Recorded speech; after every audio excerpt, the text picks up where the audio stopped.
Kembali di Kompas Petang bersama saya Cindy Sistiarani. Saudara, wadah pegawai Komisi Pemberantasan Korupsi atau WPKPK kembali mendatangi Komnas HAM Republik Indonesia pagi tadi. Kedatangan tim kuasa hukum dan wakil pegawai WPKPK untuk melengkapi laporan 51 pegawai KPK yang dinyatakan tidak memenuhi syarat tes wawasan kebangsaan alih status menjadi pegawai atau aparatur sipil negara. Penyidik senior KPK, Novel Baswedan menyatakan ada tindakan yang sewenang-wenang dilakukan oleh pimpinan KPK. Wakil Kepala Badan Kepegawaian Negara, Supranawa Yusuf menyatakan diberhentikannya 51 dari 75 pegawai KPK yang tidak lolos tes wawasan kebangsaan berkaitan dengan terbatasnya waktu pembinaan. Berdasar Undang-Undang KPK, proses peralihan status pegawai KPK menjadi ASN harus selesai pada Oktober 2021.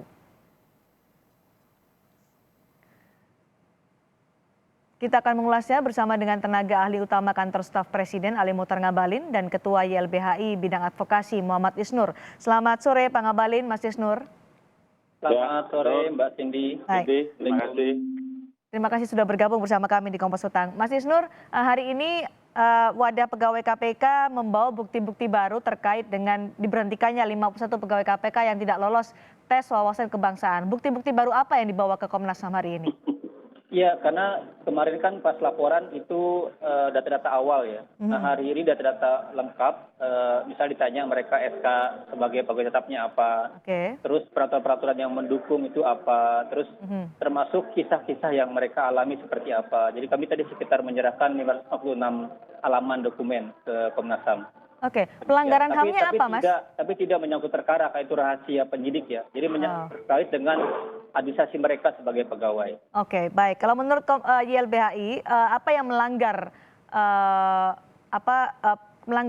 pelanggaran HAM yang terjadi dari pemberhentian 51 pegawai KPK ini, menurut Anda? Ada berbagai sektor yang mereka coba laporkan bersama-sama. Di antaranya misalnya ada soal menyangkut hak atas perempuan. Ada pertanyaan-pertanyaan yang melecehkan. Kenapa belum menikah dan lain-lain itu ya, punya hasrat apa enggak. Yang kedua ada soal misalnya kebebasan berkeyakinan beragama. Ada pertanyaan terkait soal-soal keyakinan yang cenderung melecehkan ke sana. Ada juga soal kebebasan berserikat. Karena ada kecenderungan ini disasar adalah para wadah pegawai. Ada soal juga prosedur keadilan karena ada proses yang tiba-tiba di undang-undang nggak ada, di di PP nggak ada, di Perpom muncul. Jadi tidak sesuai dengan pasal 28J konstitusi, di mana jelas di sana kalau pembatasan itu harus dengan undang-undang. Dan anggota DPR sudah banyak bilang bahwa ini tidak sesuai dengan maksud dari undang-undang dibuatnya. Juga ada kami laporkan di sana abuse of process, karena dalam prosesnya ada kegelapan, tidak jelas dan lain-lain. Jadi ada 8 poin yang kami ajukan ke Komnas HAM, tapi kan itu versi kami ya. Tentu Komnas HAM akan menemukan pola dan juga standar sesuai dengan laporannya mereka. Jadi ada tuduhan atau tudingan terkait pelanggaran HAM dari pemberhentian 51 pegawai KPK. Istana bagaimana menanggapi ini, Pak Ngabalin? Ya, terima kasih Cindy, terima kasih Isnur. Sebetulnya kalau kita baca Undang-Undang Nomor 5 Tahun 2014 tentang aparatur sipil negara, maka harus dimengerti ketika badan koordinasi ya, badan kepegawaian negara itu ya, kalau di dalam Undang-Undang Nomor 5 Tahun 2014 itu kan BKN itu sebagai lembaga yang memiliki kewenangan untuk melakukan manajemen terkait dengan aparatur sipil negara. Mulai dari rekrutmennya, kemudian pengangkatannya, kemudian penilaian kompetensi karir, kemudian pemberhentian. Jadi kalau dilihat dalam posisi ini ya, termasuk di dalamnya itu seperti penilaian kompetensi yang dilakukan dengan metode assessment center itu. Coba lihat di situ. Nah, menurut peraturan, baik dari peraturan yang kalau dilihat dalam posisi seperti ini, di BKN itu kan ada peraturan nomor 26 tahun 2016. Baik. Kalau merujuk pada semua regulasi ini, maka penilaian kompetensi manajerial dan sosial budaya itu kan masuk dalam tes Oke. wawasan kebangsaan. Baik, jadi ada Dilakukan. pelanggaran HAM nggak Pak Ngabalin? Iya, itu yang mungkin nanti mau di mana ya posisi pelanggaran HAM itu apa di situ yang Oke. apa namanya. Dari awal-awal kita membicarakan tentang dua aspek. Aspek yang pertama itu adalah persoalan integritas dan moralitas. Ya, dan jangan lupa bahwa BKN itu seperti rujukan pada Undang-Undang Nomor 5 itu sebetulnya sudah selesai. Sehingga kalau ini menjadi persoalan kemudian, kalau dulu-dulu juga ini rasa-rasanya pegawai-pegawai ini nggak mau loh jadi ASN loh itu. Baik, Pak Ngabalin, Pernah tapi ada protesnya seperti itu, Cindy. iya, beberapa waktu lalu Presiden juga sudah mengeluarkan pernyataan bahwa seharusnya tes wawasan kebangsaan tidak dijadikan satu-satunya alasan atau satu-satunya syarat untuk bisa memberhentikan pegawai KPK yang akan beralih ke ASN. Bagaimana ini kemudian ditanggapi karena akhirnya tidak dilakukan juga oleh pimpinan KPK? Iya, jangan keliru. Lihat di Undang-Undang 19 tahun 2019 terkait di pasal 3. Pasal 3 itu menjelaskan bahwa Komisi Pemberantasan Korupsi, dia statusnya adalah lembaga negara yang bersifat independen. Dalam melaksanakan tugas dan wewenangnya, semua kawan-kawan pegawai KPK itu mengerti kok apa yang disampaikan oleh pimpinan KPK itu menjadi satu keputusan yang mereka paham itu, nggak usah sembunyi-sembunyi, nggak usah sok-sok nggak ngerti lah gitu. Itu kan undang-undangnya menjelaskan juga begitu, pasal 3 tentang status KPK. Ya. Mereka juga tahu bahwa apa yang diputuskan oleh pimpinan KPK itu menjadi satu keputusan yang sejak awal sebelum masuk KPK itu mereka ngerti itu. Kenapa sekarang seperti begini gitu. Baik, Mas Isnur, silakan ditanggapi. Yang pertama perlu dipahami bahwa apakah tes TWK yang dialami oleh KPK sama dengan tes-tes TWK yang lain? Itu berbeda. Kemarin beberapa anggota DPR cerita bagaimana pengalaman dia sebagai anggota DPR di tes TWK. Itu beda. Dan ini kan sebenarnya bagian dari alih status. Bukan tes seleksi. Ini dia asesmen, bukan tes seleksi orang lulus apa tidak. Harusnya asesmen itu berujung pada pemetaan. Orang ini kurang di mana secara kemampuan, secara apa, sehingga perlu ditingkatkan. Bukan kemudian diseleksi lagi lulus apa tidak. Dan yang berikutnya kita perlu ingat, ada PP 17 tahun 2020 tentang manajemen ASN. Di pasal 3-nya ayat 1 misalnya jelas di sana bahwa Presiden sebagai pejabat tertinggi pembina ASN bisa mengangkat, memindahkan, memberhentikan PNS. Dan itu didelegasikan kepada kementerian, jaksa agung, termasuk lembaga negara independen. Dan lembaga negara independen, di mana kewenangannya? Bukan di pimpinan KPK, tapi di Kesekjenan sebagai pejabat pembina kepegawaian. Nah, di kasus KPK ini, Sekjen sama sekali nggak tahu, dilewati. Semuanya yang ngurus pimpinan ketua langsung, pimpinan langsung. Nah, kalau kemudian Sekjen pun besok misalnya memberhentikan, sesuai mandat dari PP tersebut, Presiden berhak menarik kembali kewenangan Sekjen KPK selaku PPK. Jadi Anda berharap ada tindakan yang diambil oleh Presiden? Oh benar. Presiden bisa menangkap suara dari rakyat, suara dari pegawai KPK untuk tidak diberhentikan. Presiden bisa membuat keputusan di sini sesuai dengan PP 17 tahun 2020. Itu ketika dialihkan ke ASN. Yang kedua, tentang Undang-Undang KPK dan juga turunan-turunannya. Di Undang-Undang KPK itu nggak ada syarat ini. Kalau kita baca konstitusi, pengaturan seperti ini harus di undang-undang. Tapi makanya oleh anggota DPR nggak dibuat di undang-undang. Karena asumsinya adalah ini peralihan. Saya dengar Pak Arsul, Pak Taufik Basari bicara banyak soal ini. Mereka kaget dan tidak setuju dengan proyek-proyek seperti ini. Bahkan MK, Mbak Cindy, sudah menggarisbawahi. MK sudah menggarisbawahi proyek peralihan tidak boleh sama sekali dengan alasan apapun merugikan para pegawai ini. Dan jelas ini merugikan mereka. Baik. Jadi sekali lagi apa yang Anda harapkan dari Presiden untuk bisa turun tangan dalam peristiwa ini, dalam kasus ini? Ya, Presiden bisa menarik kembali kewenangan Sekjen KPK selaku PPK, pejabat pembina kepegawaian. Presiden dapat memutuskan sendiri bahwa 51 orang ini tidak diberhentikan. Itu bisa. Presiden punya kewenangannya. Oke, apakah itu akan diambil oleh Presiden Joko Widodo menanggapi dengan peristiwa ini, Pak Ngabalin? Saya ingin mengatakan ya, seperti beberapa kali saya sampaikan bahwa dalam hal tugas, kewenangan, dan apa yang dimiliki oleh Bapak Presiden, tentu Presiden akan mengikuti regulasi yang ada, peraturan dan ketentuan undang-undang yang ada.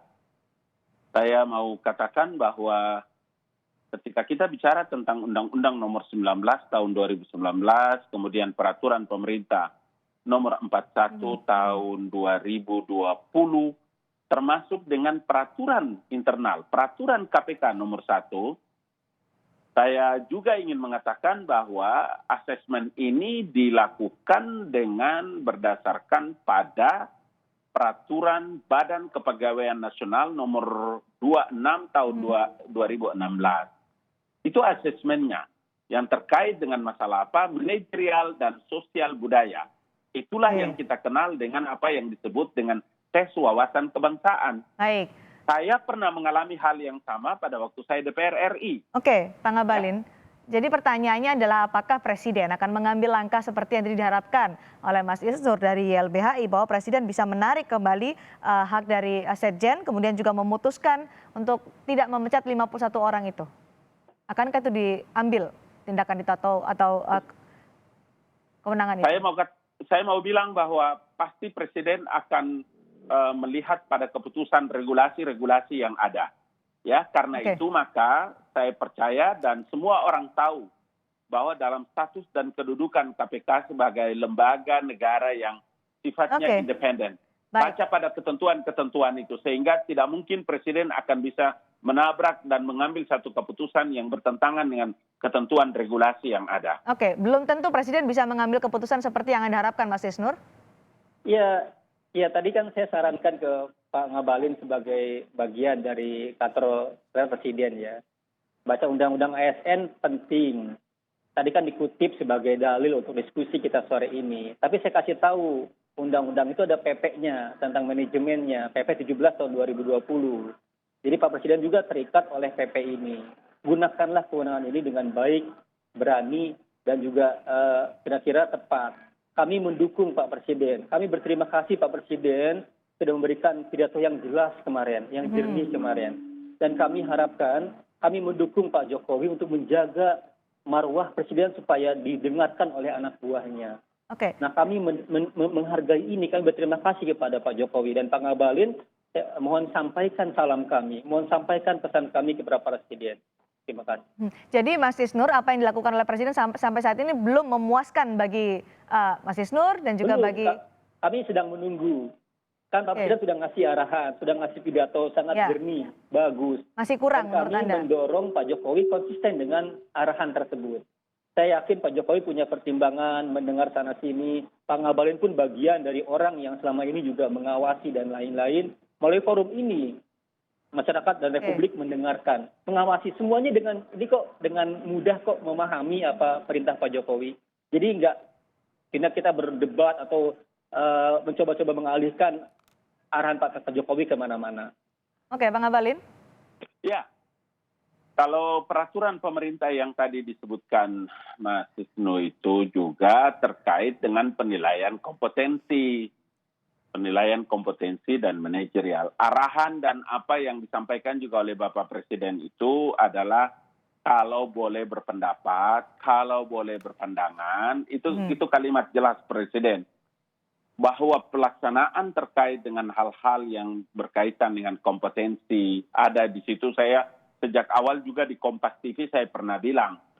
Makanya saya membantah semuanya bahwa tidak akan mungkin langkah-langkah itu dilakukan oleh pimpinan KPK sebelum melakukan koordinasi dengan Badan Kepegawaian Nasional dan Menteri Pendayagunaan Aparatur Negara dan Reformasi Birokrasi. Itu posisinya jelas. Kenapa begitu? Karena diatur di dalam peraturan internal nomor 1 tentang tata cara pengalihan pegawai KPK kepada pegawai ASN. Begitu juga dengan ada pada peraturan pemerintah nomor 41 tahun 2020. Ya. Sehingga kalau teman-teman mengarahkan ini kepada Bapak Presiden, saya ingin mengatakan bahwa ini sudah menjadi kewenangan pimpinan KPK, kemudian BKN, yang suka dan tidak suka, semuanya ada berkaitan dengan regulasi dan ketentuannya. Mas Saya Isnur, kira begitu, Cindy ya. dikembalikan ke pimpinan KPK karena toh pada saat Presiden memberikan arahan bahwa tes TWK ini tidak menjadi satu-satunya syarat untuk beralih menjadi ASN, Betul, tapi tidak betul. kemudian dilakukan oleh pimpinan KPK. Jadi menurut Anda bagaimana ketika Anda meminta atau mendesak Presiden untuk mengambil langkah soal ini? Saya hanya ingin membacakan bunyi pasalnya, Mbak Cindy. Ya. Pasal 3 ayat 1. Presiden selaku pemegang kekuasaan tertinggi pembinaan PNS berwenang menetapkan pengangkatan, pemindahan, dan pemberhentian PNS. Presiden sebagai atasan dari BKN, atasan Menpan RB, punya kewenangan sepenuhnya. Jadi kemudian jangan bersembunyi di balik bagaimana ini ada perkom KPK. Jelas ketika dia beralih ke ASN, pengangkatan pemindahan ada peraturan ini. Dan kami harapkan Presiden menggunakan kewenangannya dengan sangat baik. Kami berdoa Presiden punya keberanian, punya kekuatan, punya kejernihan untuk memutuskan hal ini. Kalau tadi dikhawatirkan oleh Pak Ngabalin bahwa Presiden akan berpikir apakah nanti akan menabrak aturan atau tidak ketika mengambil kewenangan itu. Ada undang-undangnya itu, Cindy. Nah, ada peraturan, tetapi ada undang-undangnya. Undang-undang itulah yang saya bilang tadi, Undang-Undang Nomor 5 Tahun 2014 tentang apa? Tentang aparatur sipil negara. Apa isinya? Itu adalah menetapkan BKN, Badan Kepegawaian Nasional, sebagai lembaga negara yang memiliki kewenangan untuk melakukan manajemen terhadap aparatur sipil negara. Baik. Mulai dari apa? Mulai dari rekrutmennya, pengangkatannya, penilaiannya, kompetensi, karir, kemudian pemberhentian dan pensiunan. Itu ada undang-undangnya. Terakhir. Mungkin Presiden akan bisa menabrak undang-undang itu. Terakhir saya pastikan itu. Baik, terakhir untuk Mas Isnur, singkat saja, sangat singkat Mas Isnur. Jika Presiden mengambil kewenangan seperti yang diharapkan oleh 51 pegawai KPK, apakah ada yang akan ditabrak oleh Presiden terkait dengan aturan dan undang-undang? Singkat saja Mas Isnur. Kami meminta bantuan Ombudsman RI dan Komnas HAM sesuai mandat undang-undang untuk memberikan masukan kepada Presiden. Apakah ada maladministrasi di sana? Apakah ada pelanggaran HAM di sana? Tentu Komnas HAM dan Ombudsman akan ngasih masukan ke Presiden. Kami harapkan Presiden membuka mata dan telinganya, memberikan masukan juga dari Komnas HAM dan Ombudsman. Baik, ini masih terus bergulir. Terima kasih Mas Muhammad Isnur, Ketua YLBHI Bidang Advokasi, dan juga terima kasih kepada tenaga ahli utama Kantor Staf Presiden Pak Ali Ngabalin telah bergabung bersama kami. Sukses Mbak Cindy, Pak Ngabalin.